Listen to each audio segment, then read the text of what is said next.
Bismillah, Assalamualaikum warahmatullahi wabarakatuh.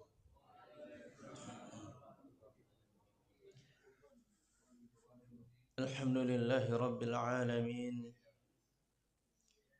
Wabihi nasta'in ala umuri dunya wad din.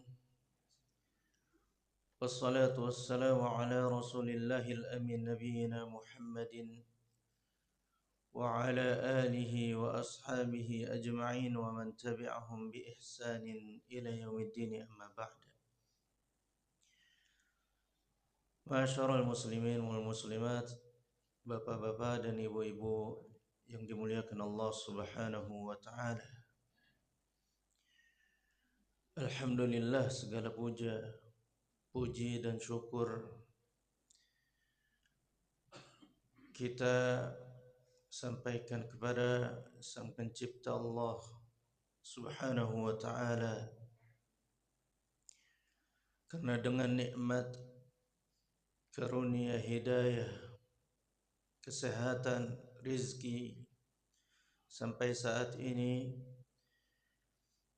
Allah Subhanahu wa taala memberikannya kepada kita, maka hendaknya kita seyogyanya, sepantasnya dan seharusnya senantiasa membasahi lisan kita dengan berzikir, dengan memuji Allah Subhanahu wa taala. Mudah-mudahan dengan demikian Allah Subhanahu wa taala memberikan keberkahan di dalam kehidupan kita, memberikan tambahan nikmatnya kepada kita, dan semoga Allah Subhanahu wa taala senantiasa menjaga kita, keluarga kita, kerabat kita, teman-teman kita sampai ajal menjemput kita semuanya dalam keadaan husnul khatimah. Wassalatu wassalamu ala Rasulillah, dan salawat serta salam kepada Nabi Muhammad sallallahu alaihi wasallam serta para sahabatnya, keluarganya dan para pengikutnya yang senantiasa mengikuti sunnahnya hingga yaumil akhir kelak. Semoga kita senantiasa berada di atas sunnah-sunnahnya. Jamaah kaum muslimin, kaum muslimat yang dimuliakan Allah Subhanahu wa taala. Sebagaimana yang telah disampaikan tadi oleh pengurus, bahwasannya pembahasan kita ini pada kesempatan kali ini berbeda, karena sebentar lagi kita akan memasuki hari raya Aidil Adha, hari raya sembelihan yang berkaitan dengan sembelihan. Taib, sebelum kita masuk kepada fikih kurban, karena kurban ini atau Idul Adha ini terdapat di bulan Zulhijjah, maka di sini kami akan sedikit bahas terlebih dahulu terkait bulan Zulhijjah, terutama 10 harinya. Jemaah kaum muslimin, kaum muslimat yang dimuliakan Allah Subhanahu wa taala. Setiap tahunnya kaum muslimin itu mereka ribut mengenai tentang penentuan, terlebih lagi nanti puasa Arafah. Apakah kita mengikuti negara Arabia yang mana terdapat di dalamnya rangkaian ibadah haji yang mana mereka mengharuskan untuk wukuf di Arafah, sehingga Allah Subhanahu wa taala syariatkan kaum muslimin yang tidak menunaikan ibadah haji untuk berpuasa Arafah. Untuk berpuasa Arafah, yaitu pada tanggal 9 Zulhijjah.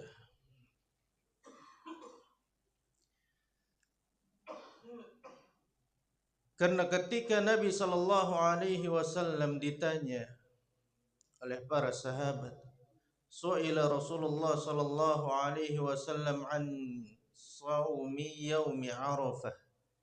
Ketika ditanya tentang puasa di hari Arafah, maka Nabi sallallahu alaihi wasallam bersabda, "Siyamu yaumi Arafah tukaffiru sanatal madiyah wal baqiyah." Bahwasannya puasa Arafah itu pahalanya bisa menggugurkan dosa-dosa yang telah lalu dan yang akan datang. Berarti 2 tahun. Kalau kita puasa 1 hari di hari Arafah, maka akan ada ganjaran mendapatkan ampunan 2 tahun. Ini merupakan motivasi yang sangat besar untuk seseorang jalankan. Walaupun di sana disunnahkan pula dari awal Zulhijjah sampai tanggal 9, karena hari ke-10-nya diharamkan untuk berpuasa.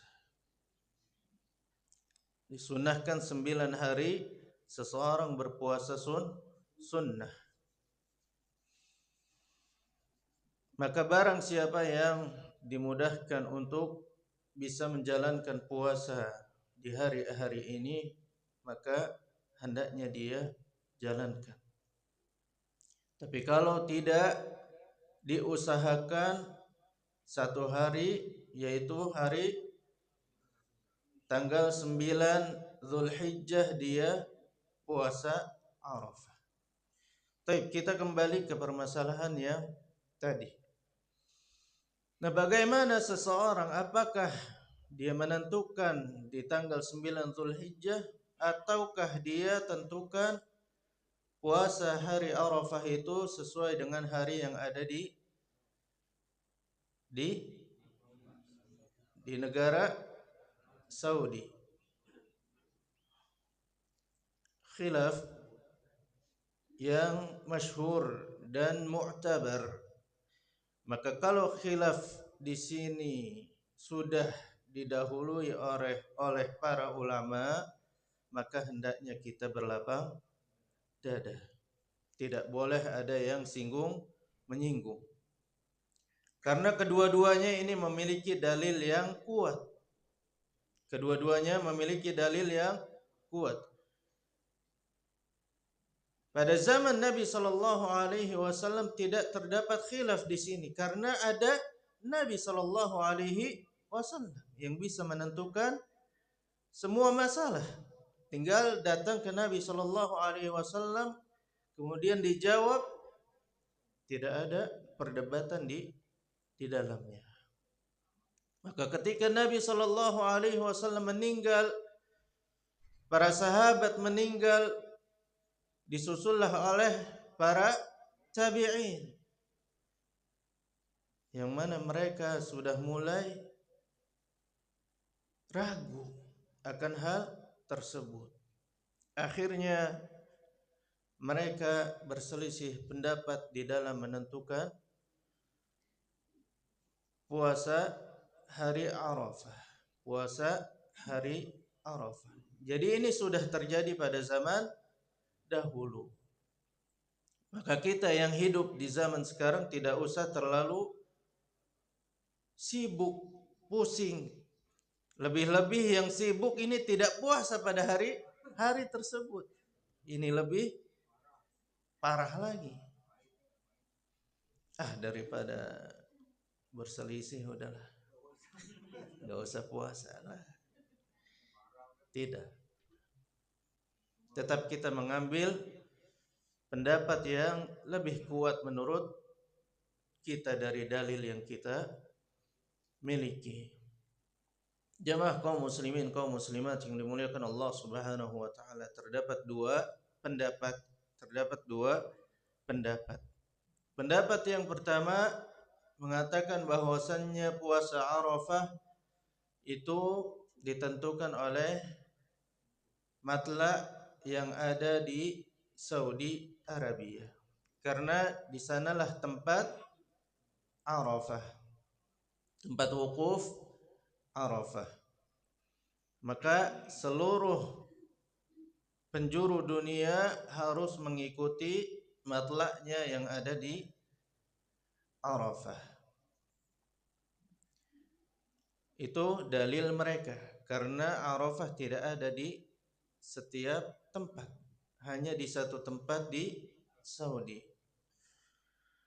Pendapat yang kedua, bahwasannya hari Arafah atau puasa Arafah itu sesuai dengan negaranya masing-masing. Sesuai dengan negaranya masing-masing. Yang pertama, karena hari Arafah ini juga ditentukan oleh hilal. Apa tandanya? Tandanya hari Arafah itu terjadi kapan? 9 Zulhijjah. Bukan 8 Zulhijjah. Bukan 10 Zulhijjah. Ini menunjukkan bahwa Arafah itu ditentukan oleh hilal. Ditentukan oleh hilal. Ini yang pertama.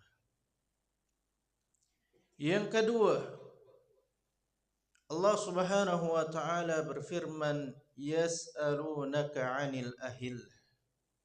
Qul hiya mawaqitu lin-nasi wal hajj."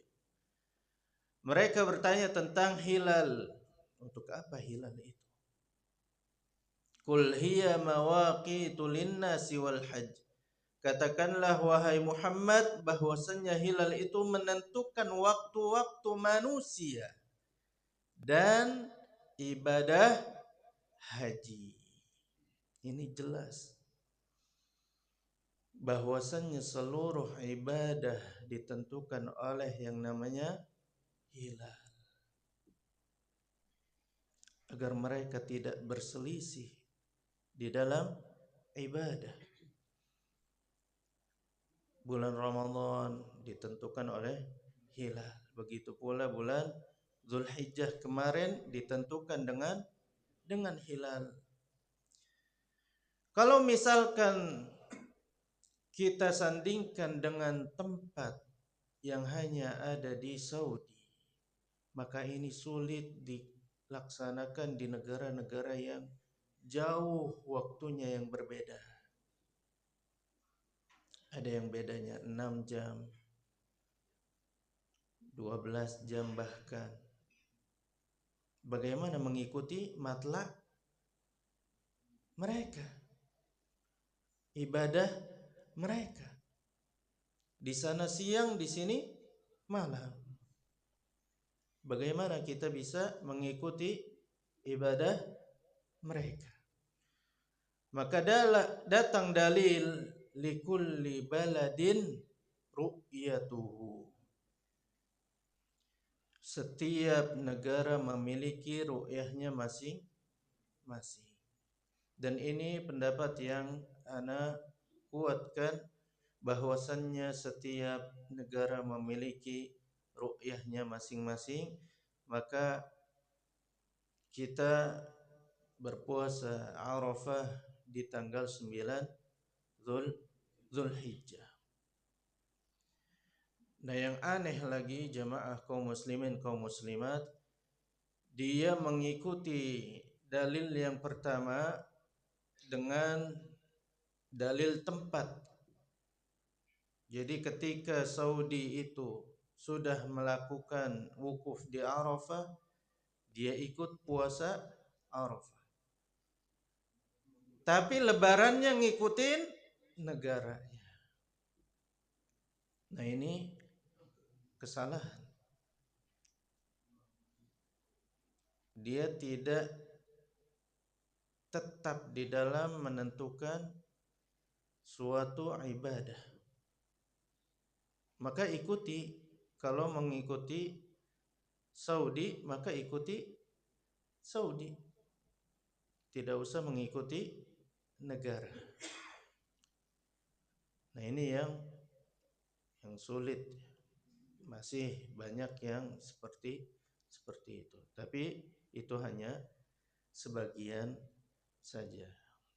Yang lainnya mengikuti yang ada di Saudi. Seperti lebarannya lebih dahulu misalkan.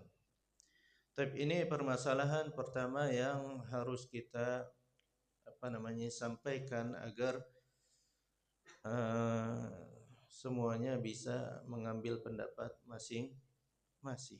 Wallahu taala a'lam. Kemudian yang kedua, jamaah kaum muslimin, kaum muslimat yang dimuliakan Allah Subhanahu wa taala, di 10 hari di awal bulan Zulhijjah ini semuanya tahu bahwasanya hari-hari ini adalah hari yang paling utama yang Allah cintai.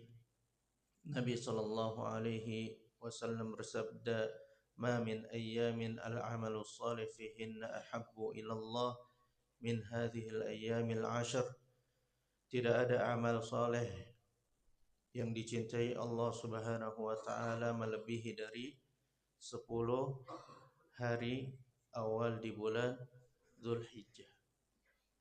Maka para sahabat pun bertanya, qalu walal jihadu fi sabilillah, apakah jihad di jalan Allah Subhanahu wa taala juga terkalahkan oleh amalan di 10 hari ini?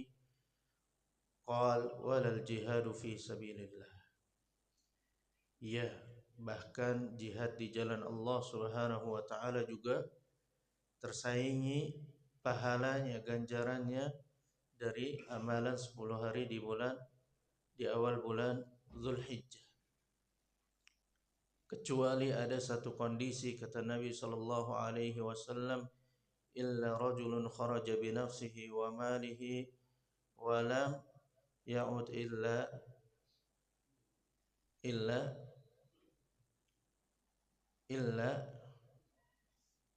illa al-maut, dan tidak kembali kecuali kematian. Dia mati syahid di jalan Allah Subhanahu wa taala. Subhanallah, ini merupakan keutamaan yang sangat besar. Tidak ada dari kita yang ingin menuju ke medan perang, karena masih banyak tunggakan, masih banyak keperluan, masih banyak ini itu. Jangankan jihad, jamaah, kurban yang jelas-jelas Allah Subhanahu wa taala hanya minta kepada kita semua setahun sekali pun berat untuk kita laksanakan. Jangankan jihad, kurban saja banyak alasan, 1000 alasan. Apalagi ini bulan Mei, besok Juni, daftar ulang anak-anak. Masya Allah. Ada banyak alasan. Apalagi jihad di jalan Allah Subhanahu wa taala. Maka jangan kita lewati hari-hari ini kecuali dengan mengucapkan takbir, tahmid, tahlil, perbanyak zikir kepada Allah Subhanahu wa taala, perbanyak sedekah, berpuasa, kemudian amal-amal saleh yang lainnya, silaturahim, berbakti, membantu kepada yang lainnya, dan seterusnya. Kita usahakan tidak ada waktu yang terlewat kecuali dengan amal saleh, membaca Al-Quran dan lain sebagainya.